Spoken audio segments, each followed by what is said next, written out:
July 27, 1943, RAF Bomber Command Station, Yorkshire, England. Flight Lieutenant Thomas Crawford sat in the briefing room with 200 other airmen. The curtain covering the wall map pulled back. The target appeared. Hamburg. Again. Fourth time in 8 days. Someone in the back row groaned. Hamburg meant heavy flak. Hamburg meant German night fighters. Hamburg meant good men not coming back. The briefing officer's voice was matter of fact. Operation Gomorrah. Maximum effort. Every available bomber. The objective is to destroy Hamburg's industrial capacity and break German morale. Your primary targets are the city center and residential districts. Expected casualties 15%. Thomas felt his stomach tighten. Residential districts. That was the euphemism they used. It meant apartments. It meant families. It meant people who worked in those factories sleeping in their beds when the bombs fell. He'd flown 19 missions, 19 times over Germany, dropping bombs on cities he couldn't see through the darkness and smoke. 19 times coming back telling himself he was hitting factories and military targets. 19 times not thinking too hard about what those bombs actually did. The briefing officer continued. We've been hitting Hamburg since July 24th. 3 massive raids. Tonight will be the 4th and largest. 787 aircraft, over 2,300 tons of bombs. The previous raids created significant damage. Tonight we finish the job. Weather conditions are perfect. Clear skies. Good visibility. No moon. The pathfinders will mark the target with incendiaries. You follow their markers. Drop your payload. Come home. Simple. Simple. Thomas had learned nothing about war was simple. He commanded a Lancaster bomber. 7-man crew. Him as pilot. His flight engineer Jerry beside him. His navigator Phil. His bomb aimer Danny. His wireless operator Mike. His 2 gunners Charlie in the rear turret and Sam in the mid-upper. 7 men in a 4-engine bomber carrying 8,000 pounds of high explosive and incendiary bombs. 7 men who'd trained together, flown together, survived 19 missions together. Brothers not by blood but by the shared experience of flying through flak and fighters and fear. After the briefing, Thomas gathered his crew. Standard pre-mission routine, check equipment, review emergency procedures, try to eat something even though nobody was hungry. Try not to think about the 15% casualty rate. Try not to calculate that with 787 bombers over Hamburg tonight, roughly 118 aircraft wouldn't come back. 118 bombers, 7 crew per bomber. Over 800 men dead or captured or missing before the night ended. Try not to wonder if your bomber would be one of the 118. Try not to think at all. Jerry, the flight engineer, looked at Thomas. Hamburg again. 4th time. The Germans are going to be ready for us. Thomas nodded. Probably. But orders are orders. We go. We bomb. We come home. That's the job. Charlie, the rear gunner, spat. The job. Right. We're burning a city full of people and calling it the job. Thomas looked at him sharply. We're bombing factories and docks. Military targets. Charlie stared back. You believe that? You really believe that? Thomas didn't answer. Couldn't answer. Because he wasn't sure what he believed anymore. Operation Gomorrah was the British codename for the strategic bombing campaign against Hamburg in July and August 1943. The goal was to destroy Germany's 2nd largest city and major industrial center. Hamburg produced U-boats, manufactured aircraft components, refined oil, housed shipyards and factories essential to the German war machine. The British wanted those industries destroyed. The strategy was area bombing. Saturate entire districts with high explosive and incendiary bombs. Create so much destruction that industry couldn't function. Break civilian morale. Make Germans unable or unwilling to continue the war. The first 3 raids, July 24th, 25th, and 27th, had already killed thousands, destroyed city blocks, created massive fires. But the 4th raid, July 27th into 28th, would be different. The conditions were perfect for catastrophe. 3 days of bombing had damaged water mains and fire services. The weather was hot and dry, humidity low. The city was a tinderbox, and 787 British bombers were about to drop 2,300 tons of explosives and incendiaries into that tinderbox. What happened next would be called the Hamburg Firestorm, the deadliest bombing raid in European history until Dresden. At least 40,000 civilians dead in a single night, most suffocated or burned alive. Thomas Crawford knew none of this as he climbed into his Lancaster at 2200 hours. He knew the target, Hamburg. He knew the payload, 4 1,000-pound high explosive bombs, several hundred incendiary bombs. He knew his job: fly to Hamburg, drop the bombs where the pathfinders marked, fly home. He didn't know he was about to participate in mass killing on a scale he couldn't imagine. Didn't know the firestorm was coming. Didn't know that what he saw tonight would haunt him for the rest of his life. The Lancaster's 4 Merlin engines roared to life. Thomas ran through the checklist. Jerry monitoring engine performance. Phil plotting the route. Danny preparing the bomb site. Mike tuning the radio. Charlie and Sam checking their guns. Everything normal. Everything routine. Just another mission. Number 20. Thomas released the brakes. The bomber rolled forward, heavy with fuel and bombs, accelerating down the runway. The tail lifted. The wheels left the ground. They were airborne. The sky over England was full of bombers. Hundreds of Lancasters and Halifaxes assembling into formation. Navigation lights blinking. Engines thundering. A stream of aircraft heading east toward Germany, toward Hamburg. Thomas took his position in the bomber stream, settled into the rhythm of long-distance flight, hours of darkness and engine noise and constant vigilance, watching for German night fighters, watching for flak, watching the instruments, flying the bomber. They crossed the North Sea, reached the German coast.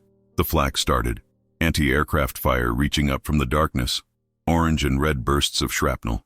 The bomber shook from near misses. Thomas held course, couldn't evade. The bomber stream had to stay together, stay on course. Individual evasion meant collision with other aircraft, so they flew straight through the flak, hoping luck would hold, hoping German gunners would miss. Sam in the mid-upper turret called out fighters. Junkers 88s prowling the bomber stream, looking for stragglers, looking for damaged aircraft, looking for kills. Charlie tracked them with his rear guns, called out positions. The fighters pressed attacks, machine gun fire raking the bomber stream, aircraft going down, burning, exploding, falling into the darkness. Thomas's Lancaster survived the approach, made it to Hamburg. The city was already burning from previous raids, but nothing like what was about to happen. The Pathfinder aircraft dropped their target markers, brilliant red and green flares floating down, marking the aiming point, the city center, the residential districts. The bomber stream converged, 787 aircraft approaching from multiple directions. Beginning their bomb runs, Thomas pointed the nose at the target markers, opened the bomb bay doors. Danny the bomb aimer took control, lining up the sight, counting down, steady, steady, bombs gone. The Lancaster lurched upward as 8,000 pounds of explosives and incendiaries fell away. Thomas banked left, beginning the turn for home. Standard procedure. Drop your bombs. Get out. Don't linger over the target. But as Thomas turned, he looked down, saw what they were creating. The previous bomber waves had dropped their loads. High explosive bombs blasting buildings apart, creating rubble, creating kindling. Then incendiary bombs, thousands of them. Small thermite devices burning at 4,000 degrees, setting the rubble on fire, setting everything on fire. Thomas watched the fires spread, watched them merge, watched them grow. Individual fires becoming block fires becoming district fires becoming something else entirely, something massive, something alive. The fires were creating their own weather, superheated air rising, cold air rushing in from all sides to replace it, wind, strong wind, hurricane-force wind, feeding the fires, making them hotter, making them spread faster, making them unstoppable. Hamburg was burning, not just burning, being consumed. Entire districts were walls of flame. The fires were so intense they created a firestorm, a phenomenon where individual fires merge into a single massive fire that generates its own wind system. The winds reached 150 miles per hour. The temperatures exceeded 1,400 degrees Fahrenheit. The fire consumed oxygen faster than air could replace it, creating vacuum effects that sucked people into the flames, that suffocated people in cellars hundreds of meters from actual fire, that melted asphalt in the streets, that turned people into ash. Thomas saw it beginning, saw the fires merge, saw the massive column of smoke rising into the night sky, glowing orange and red from the flames below.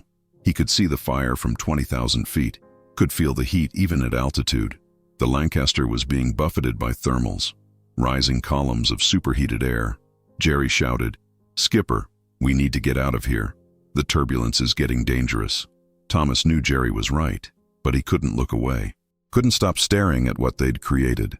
He could see streets, individual streets lit by fire, could see buildings collapsing, could see the fire spreading block by block, could see, God help him, could see people, tiny figures running from the fire, running into the fire because the wind was so strong it dragged them, running nowhere because there was nowhere to run. The entire city was burning. Every direction was fire. The only escape was into the Elbe River or the canals. Thousands of people were jumping into the water, drowning, boiling, anything to escape the fire. Thomas saw a park, the Stadt Park. People had gathered there thinking open space would be safe, away from buildings, away from fire. They were wrong. The firestorm was so intense it created its own weather. The wind howled. The fire jumped. The park became an oven. Thomas watched people in the park, watched them burn. All of them, hundreds of people, maybe thousands, just burning, standing, running, falling, burning. The fire didn't discriminate, didn't care who you were, soldier, civilian, adult, child. The fire took everyone. Child. The word stuck in Thomas's mind. Children. There were children down there, in the fire, burning.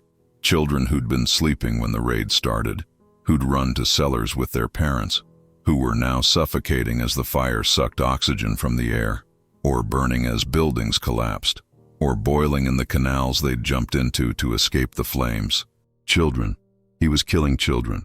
Not enemy combatants, not soldiers, not even factory workers. Children.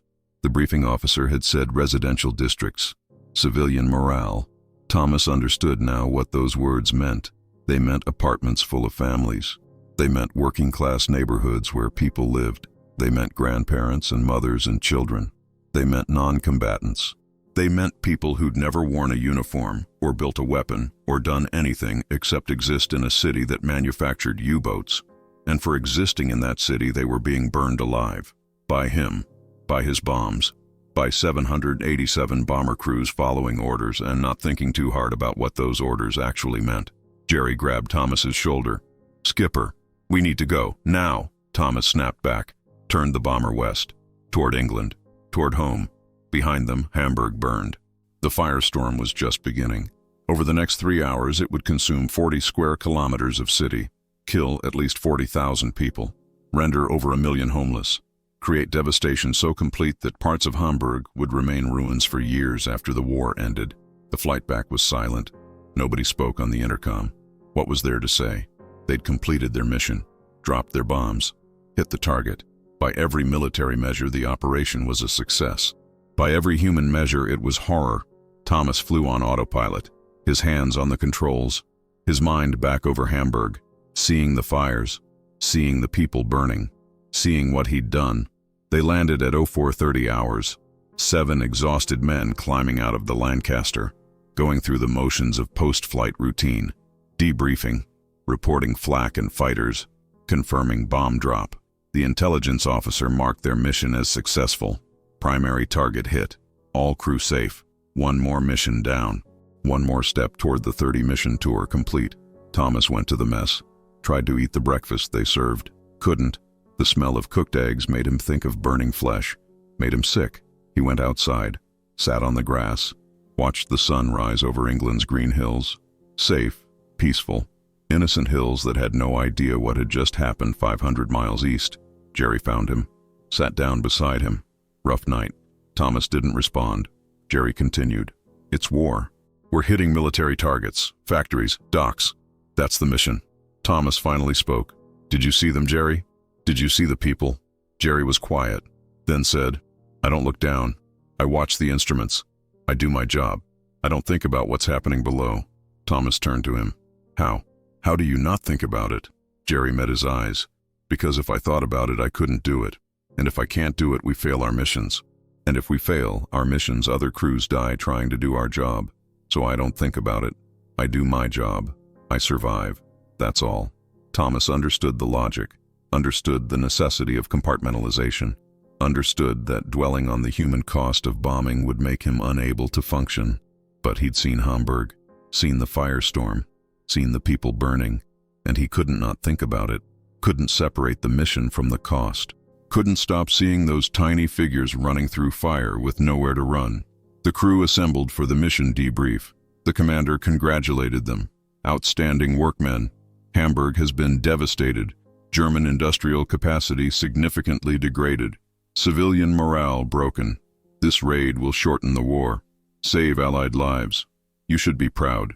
Thomas felt nothing resembling pride, felt only weight, the weight of 40,000 dead, the weight of knowing he'd helped kill them, the weight of understanding that orders and duty and military necessity didn't change what he'd done, didn't make the children any less dead, didn't make the burning any less real. They flew 5 more missions after Hamburg. Each one Thomas saw the same thing. Cities burning, people dying. He did his job. Flew the bomber, dropped the bombs, came home, completed his 30-mission tour in September 1943, was awarded the Distinguished Flying Cross, was rotated to a training position, safe, away from combat, away from bombing, away from the burning cities, but not away from Hamburg, never away from Hamburg. The Hamburg firestorm killed at least 40,000 people. Some estimates say 50,000 or more. The exact number will never be known because entire families were incinerated, left no remains, simply ceased to exist. The firestorm destroyed 40 square kilometers, over 250,000 homes, made over 1 million people homeless. Hamburg's survival as a functioning city was questioned. The industrial capacity was crippled. U-boat production dropped significantly. The raid achieved its military objectives. The cost was 40,000 civilian lives. Most died from suffocation as the fire consumed oxygen. Others burned. Others died from falling buildings. Others drowned in canals. Others died from heat alone. The temperatures were so extreme, people literally melted. The survivors described hell. The wind howled like demons. The fire roared like a living thing. The heat was unbearable, even hundreds of meters from flames. People in cellars suffocated. The fire sucked oxygen through ventilation. People who ran outside were blown into flames by hurricane winds. The asphalt in streets melted. People stuck in it, trapped, burning. Fire crews couldn't function. The water mains were destroyed. The wind was too strong. The fire was too hot. All they could do was watch the city burn, watch people die, wait for the firestorm to exhaust itself. The morning after revealed devastation beyond comprehension. Entire districts were smoking ruins. Nothing remained but ash and twisted metal. The bodies were everywhere, in cellars, in streets, in canals, charred beyond recognition.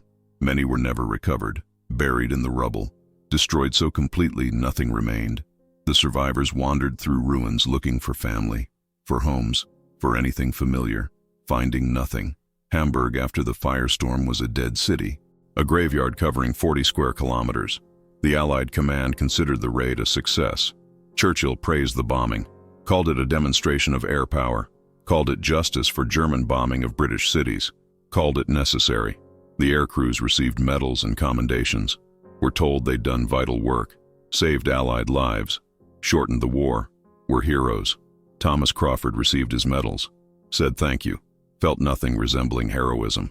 He spent the rest of the war training new bomber crews, teaching them navigation, teaching them formation flying, teaching them bomb runs, never teaching them what it looked like from 20,000 feet when a city burned, never mentioning Hamburg, never talking about the firestorm, never saying that following orders and completing missions and doing your duty meant participating in mass death.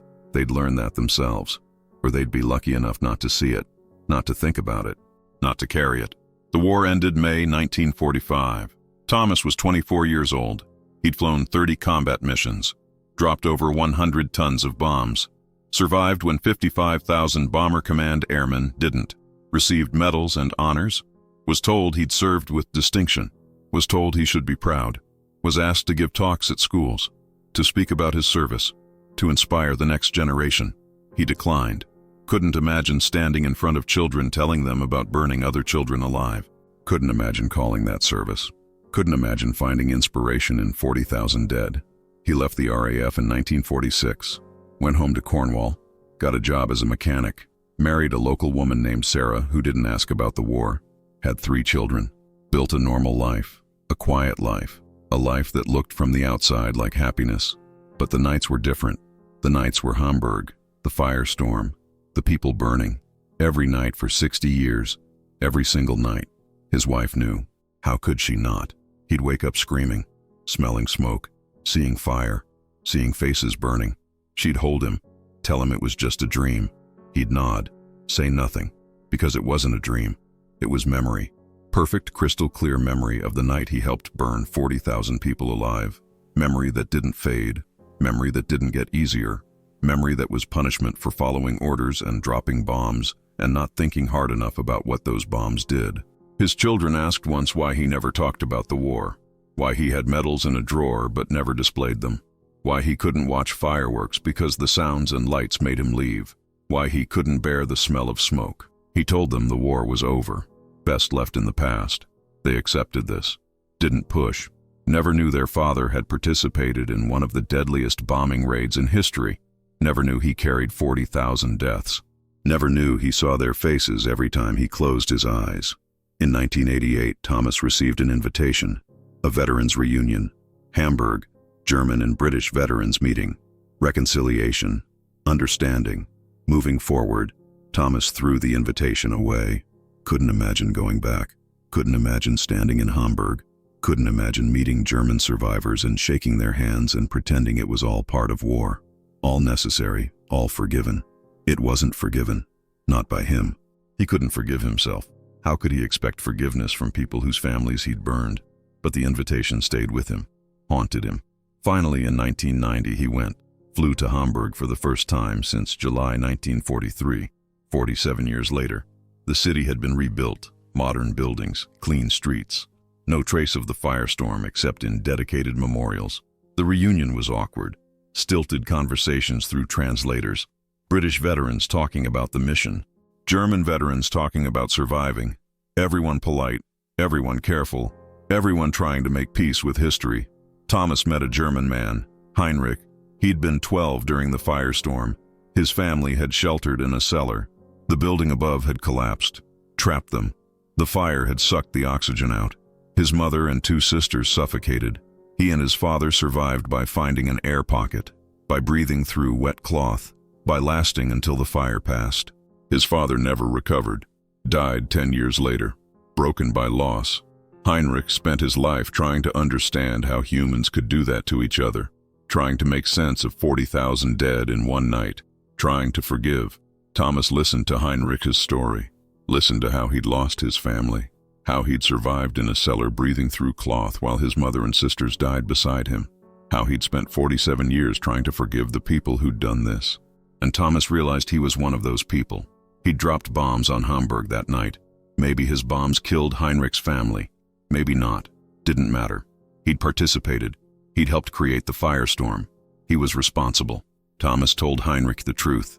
Told him he'd been a bomber pilot. Told him he'd flown over Hamburg July 27th, 1943. Told him he'd dropped his bombs. Told him he'd watched the firestorm begin. Told him he'd seen people burning. Told him he'd carried that memory every day since. Told him he was sorry. So deeply sorry, for what he'd done, for what his bombs had done, for the 40,000 dead and the million homeless and the decades of trauma. Sorry knowing sorry meant nothing, changed nothing, brought no one back. Heinrich looked at Thomas for a long moment, then said something in German. The translator hesitated. Heinrich repeated it. The translator spoke. He says you were following orders. He says you were young. He says the war made monsters of everyone. He says forgiveness is possible if you acknowledge what happened, if you remember the cost, if you refuse to let it happen again. Heinrich extended his hand. Thomas took it. 2 old men, 1 German who'd survived, 1 British who'd dropped the bombs, shaking hands and rebuilt Hamburg 47 years after the firestorm. It wasn't forgiveness. Not really. It was acknowledgement. It was remembrance. It was the only peace either would find. Thomas Crawford died in 2004. He was 83 years old.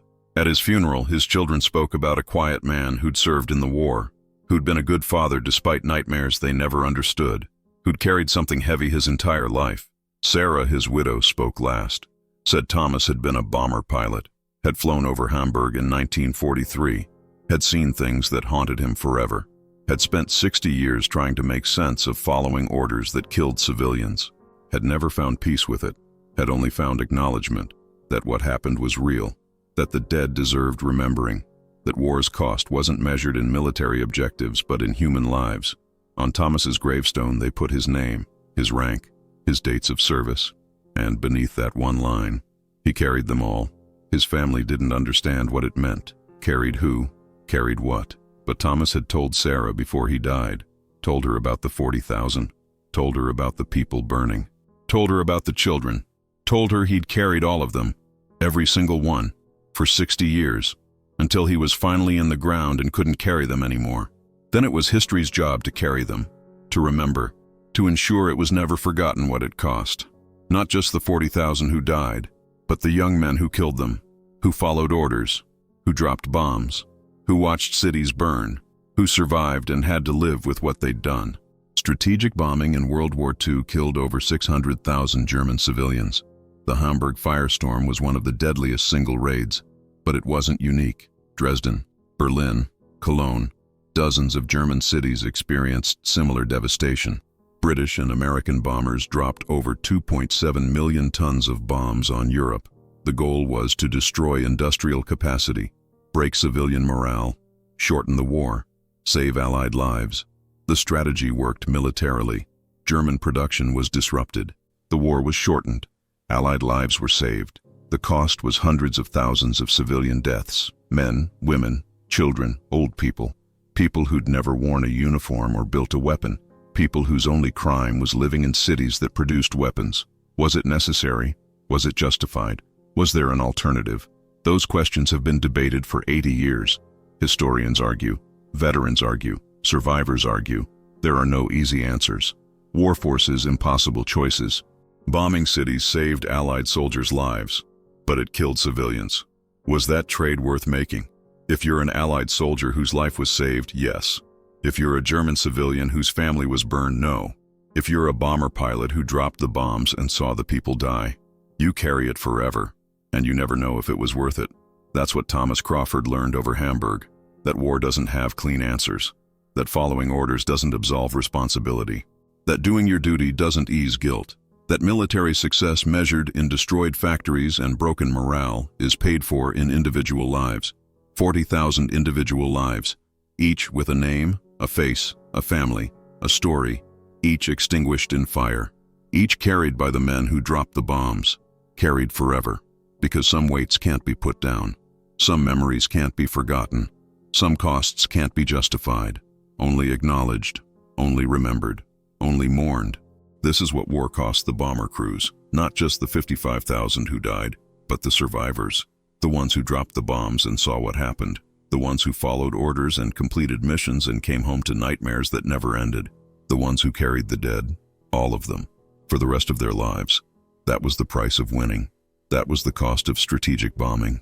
That was what Thomas Crawford learned flying over Hamburg on July 27, 1943, and what he carried until the day he died 61 years later.